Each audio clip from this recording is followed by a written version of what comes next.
최근 국내 금융시장은 투자 열기로 들썩이고 있습니다. 부동산과 주식시장이 동시에 오르자 시중 자금이 빠르게 이동하며 은행 예금이 급감하고 있습니다. 6.27-10-15 대책 등 정부의 강력한 부동산 규제로 주택담보대출 한도가 대폭 축소된 상황에서 가계가 투자에 쓸 수 있는 모든 자금을 끌어모으는 양상이 뚜렷하게 나타나고 있습니다. 이에 은행권은 빠져나가는 자금을 붙잡기 위해 서둘러 예금 금리를 올리고 있습니다. 26일 금융권에 따르면 5대 은행 KB국민, 신한하나, 우리 NH농협회 수시입출금 시계금 MMDA를 포함한 요구불예금 잔액은 23일 기준 총 649조 5,330억 원으로 9월 말 669조 7,238억 원에서 불과 한 달도 되지 않아 20조 1,908억 원 감소했습니다. 하루 평균으로 따지면 약 8,779억 원씩 빠져나간 셈입니다. 이런 추세가 월말까지 이어질 경우 감소 규모는 약 27조 원에 달할 것으로 보이며, 이는 지난해 7월 29조 1,395억 원 감소 이후 1년 3개월 만에 최대 폭입니다. 이렇게 빠져나간 예금의 상당 부분은 부동산과 증시로 이동한 것으로 분석됩니다. 실제로 국내 투자자의 예탁금은 지난 20일 기준 80조 6,257억 원으로 사상 최대치를 기록했습니다. 이는 주식시장으로 자금이 대거 몰리고 있음을 보여주는 지표입니다.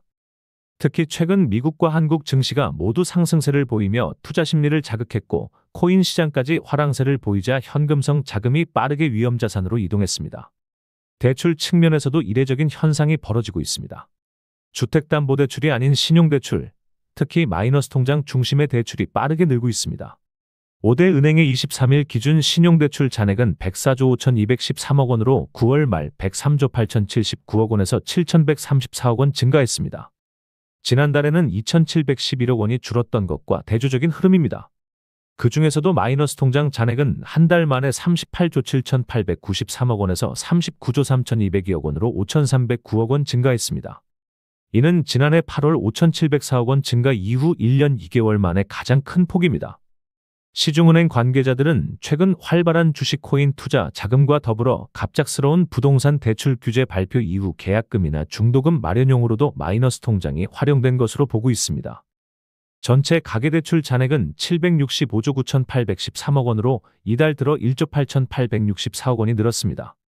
하루 평균 약 820억 원씩 증가한 셈으로 이 추세가 월말까지 이어질 경우 10월 한 달 동안 가계대출 증가 규모는 약 2조 5천억 원에 달할 것으로 예상됩니다.